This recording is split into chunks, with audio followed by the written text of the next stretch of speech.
Julius Evola, la tradición hermética. 18. La sombra, las cenizas, la superfluidad. Para que el vivo resurja, el muerto debe morir. El simbolismo de la muerte, en general, puede ser referido al ya explicado del sueño, y puesto que éste se refiere al estado de la conciencia común que descansa en el cuerpo, la interpretación más justa parecería la de que, en un sentido más soteriológico religioso que iniciático, el cuerpo es el mal, caída o negación del espíritu. No faltan indicaciones en tal sentido, a decir verdad. En el mismo Corpus Hermeticum, para comenzar, el cuerpo recibe el nombre de carga o prisión. De ahí que toda alma se halle cargada y encadenada, incluso por debajo de este envoltorio, el alma lucha y piensa, pero no son la misma clase de pensamientos que tendría si se desligara del cuerpo, en lugar de energía solo conoce sensaciones y pasiones que proceden de ella a través del cuerpo. Por lo cual, como condición previa a la consecución de la iluminación, de la gnosis, se recomienda el odio hacia el cuerpo, y se dice, ante todo debes arrojar ese vestido que llevas, ese hábito de ignorancia, principio de todo mal, cadena de corrupción, envoltura tenebrosa, muerte viva, cadáver sensible, tumba que arrastras contigo, ladrón en tu propia casa que te odia a través de aquello que ama, y que a través de aquello que odia te perjudica. 199. Aquí, en todo caso, los símbolos de hábito. Tumba, muerte y oscuridad, sombra, se utilizan claramente en el mismo sentido que hay que atribuirles cuando aparecen en los enigmas de la literatura técnica alquímica. He aquí algunas correspondencias acerca de sombra, los cuerpos, en el sentido de los sujetos sobre los que se habrá de ejercer la obra, tienen todos una sombra y una sustancia negra que hay que extraer a Gatodaimon, a propósito del simbólico cobre, el metal rojo amarillento más fácil de transmutar en oro, dice, el alma es la parte más sutil, o sea el espíritu tintorial, que, al igual que un tinte, difunde por doquier su color, el cuerpo es aquella cosa pesada y terrestre dotada de sombra. Por ello, Zósimo aconseja obrar hasta que el cobre deje de tener sombra, suprimid la sombra del cobre, repiten los árabes. El cobre ha pasado a ser blanco, pasó a la conciencia de dos, y ha sido liberado de la sombra. Despojado de su negro color, ha abandonado su cuerpo opaco y pesado.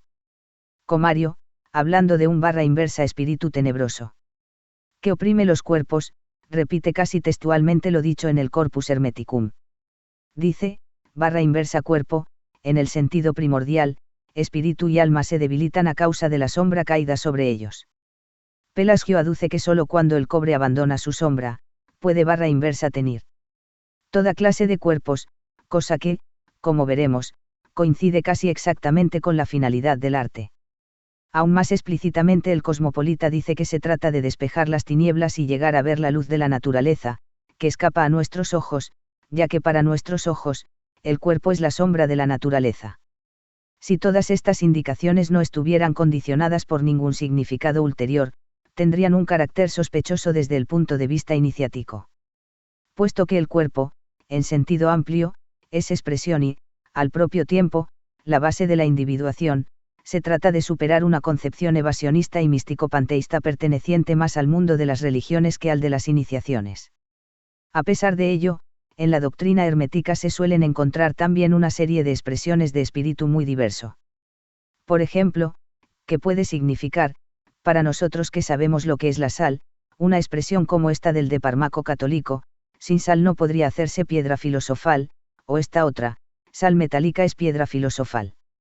Desde el punto de vista del simbolismo de las barra inversa destilaciones, las heces son aquello que queda una vez se ha extraído el espíritu, es decir, que son el cuerpo, del que se hace también, en otra de sus posibles acepciones, el símbolo de las barra inversa cenizas, por analogía, es decir, como residuo sin más fuego. Pero lo sorprendente es que heces, cenizas y demás superfluidades son estimadas como algo precioso que el hijo del arte debe guardarse de despreciar y arrojar, porque precisamente con ellas, se expresa, se hace el oro, o bien ellas mismas son oro, el verdadero oro, no el oro vulgar, sino el oro de los filósofos. En las cenizas que quedan en el fondo del sepulcro, dice por ejemplo Artefio, se encuentra la diadema de nuestro rey. Y de Spagnet, la tierra que encontramos en el fondo del vaso es la verdadera mina del oro de los filósofos, del fuego de la naturaleza y del fuego celeste. Zósimo denomina al residuo de las materias quemadas, esto es, la escoria, poder del todo, y Anade, sabed que las escorias constituyen todo el misterio, y por ello los antiguos hablan del plomo negro, que es la base de la sustancia. Como se sabe, tal plomo corresponde a la piedra negra sagrada que, según Juan el alquimista, confiere a los maestros la habilidad, corresponde a Saturno, sobre el cual dice Bme, el paraíso está aún en este mundo, pero el hombre está muy lejos de él, hasta que no se regenere. Y ahí está el oro oculto en Saturno, corresponde a la tierra, acerca de la cual se puede citar el triunfo hermético, cuando con la destilación extraigamos el agua, que es el alma y el espíritu. Aquí el agua se utiliza como un símbolo complejo de todo lo que no es la tierra, el cuerpo permanece en el fondo del vaso, como una tierra muerta, negra y vil, que sin embargo no hay que despreciar. Las superfluidades de la tierra se convierten en una verdadera esencia, y quien pretenda separar algo de nuestra tarea, no sabe nada de filosofía hermética, y citemos también las palabras de la tabla esmeraldina, el poder del telesma no está completo si no se convierte en tierra. Podríamos recordar todavía a Olimpiodoro, las escorias y las cenizas son el oráculo revelado por los demonios, al libro de Elabr, el rojo no existe ni aparece más que en estas preciosas cenizas, y así sucesivamente. Otros símbolos tienen este mismo significado. Asociado el cuerpo al oro, se atribuirá también al cuerpo el valor de macho. Y también, quien para ejercer el magisterio, busque otra cosa distinta que esta piedra, hará como quien quisiera subir por una escalera sin peldaños, cosa que siendo imposible le haría caer de cabeza al suelo. De la misma manera, Della Riviera hace derivar al héroe mágico, a través de Hera, de la tierra, considerada por la Chimica Vannus como el huevo del ave fénix. Contra la idea de que esta individuación, que se sustenta en el cuerpo, la piedra negra es la base de la sustancia, tenga que disolverse indistintamente en el todo, hay también otra clase de testimonios. Se dice del agua divina que disuelve y recrudece los metales, pero conservándolos siempre en su misma especie, es decir, en su propia individualidad, sin que estos cuerpos sean destruidos ni siquiera en lo más mínimo, sino que si los disuelve y recrudece lo hace para hacerles recibir una forma y una regeneración nueva, más noble y excelente que la que antes poseían. No se trata de destrucción sino de perfeccionamiento, dice Le Filet de Ariadne, se habla impropiamente de transformación de los metales, porque en realidad se trata de purgación, fijación, tinte y perfección de los metales imperfectos. Y aunque nuestro oro no es el oro vulgar, está, sin embargo, en el oro vulgar, con nuestro trabajo podréis, sin embargo, extraerlo del oro y de la plata ordinarios.